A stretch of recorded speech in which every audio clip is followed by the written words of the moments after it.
This is TPO Local Charlottetown. Are you a country music fan? You've come to the right place. Today, we are talking with Joel Stewart about what's happening live in country music across the country. Joel, thanks, man. I appreciate this. Always a pleasure, and always a pleasure to talk about country music and all those sorts of things. It is summer, which means it's festival season, Mike. Yes, indeed. Yes, indeed. We take advantage of this as Canadians, I think. It's the one time of the year where you really get to do your music.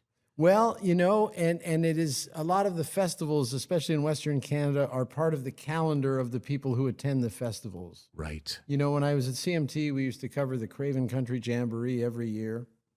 And it didn't matter if there was a rider game on, people would still come to the festival. It's now called Country Thunder, and it's a beautiful setting. But the people who go there, that is what they plan for all year. And it's a shame they don't remember anything after Friday night. I think that there's a good reason for that, and I think it's a part of the fun as well. Yes.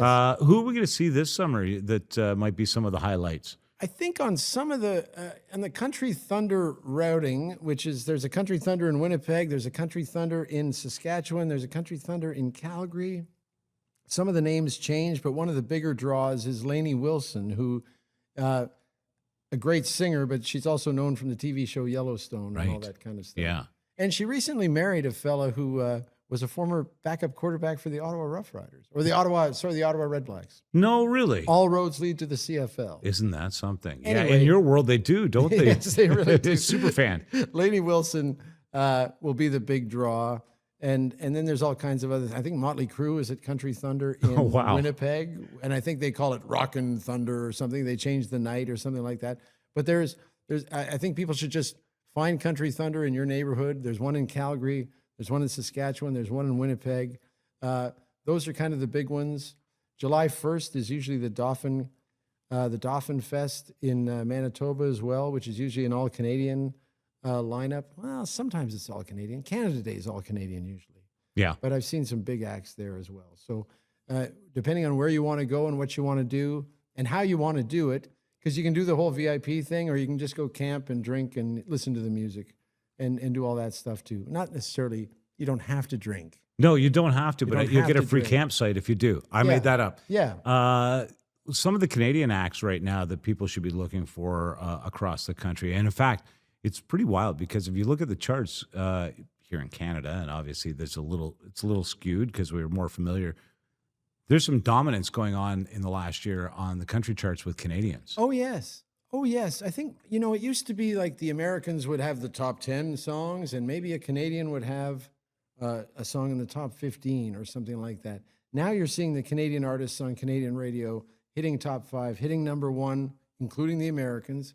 And that's just a great thing to see in terms of who's touring this summer. You know, Dallas Smith is, well, I know him. He was in the movie I directed, Souls Road, but also he's the biggest star, the biggest male star in Canadian country music. He really does maintain a grasp on his fan base here in Canada in a big way. It's funny because of the film premiere for Souls Road.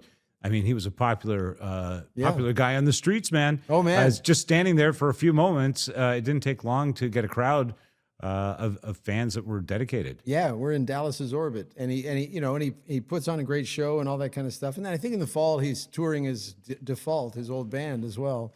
But I think try and catch some of Dallas's summer shows because, gosh, Dallas has 18 number ones or something, and you're going to hear them all. It's a great show because everyone knows the words to every song, and it's kind of a magical thing, which is what community is supposed to be about, right?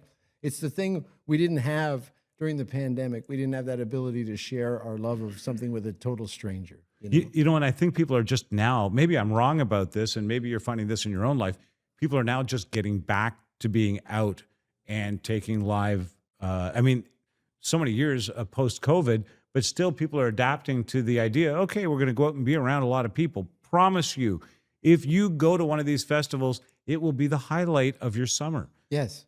There's really no two ways. Yeah. That's why they plan it every year. That's what are we doing again next year? We're doing the exact same thing with the exact same people. And man, that is not stale.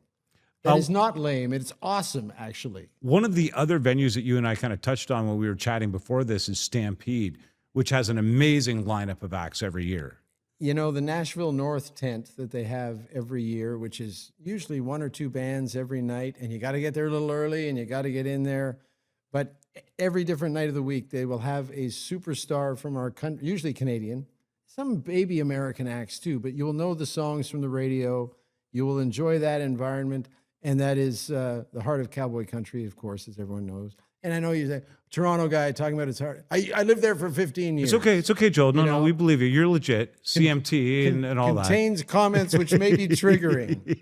But it is the Stampede, and country music is the soundtrack of the Stampede, and they do an incredible job of programming that, and they spend a lot of money programming. They are a good gig to get.